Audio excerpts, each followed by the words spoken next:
Namaste friends, Sarvesham Swagatam. Today 37th shloka of Shri Ramaraksha Stotram.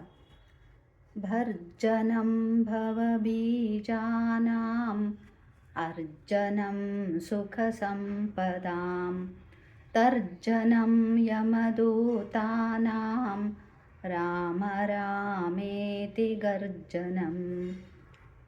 Bharjanam, fire, the destroyer. Bhavabijanam, cause of rebirth. Arjanam, earning of.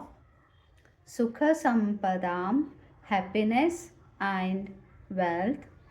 Tarjanam, pointing finger, that shows the scare to Yamadutanam, servants of Lord Yama, god of death. Rama Rama iti. The chanting the name of Sri Rama is like the Garjanam, roaring, the fire, destroyer of cause of rebirth.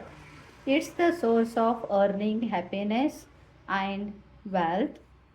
It scares the servants of Lord Yama, god of death. It gives liberation. ರಾಮನಾಮದ ಗರ್ಜನೆಯು ಪುನರ್ಜನ್ಮದ ಕಾರಣವನ್ನೇ ನಾಶ ಮಾಡುತ್ತದೆ. ರಾಮನಾಮವು ಸಂತೋಷ ಮತ್ತು ಸಂಪತ್ತನ್ನು ಪಡೆಯುವ ಸಾಧನವಾಗಿದೆ. ಯಮದೂತರಿಗೆ ಎಚ್ಚರಿಕೆಯನ್ನು ಕೊಡುವಂಥದ್ದಾಗಿದೆ. ಧನ್ಯವಾದ. Thank you.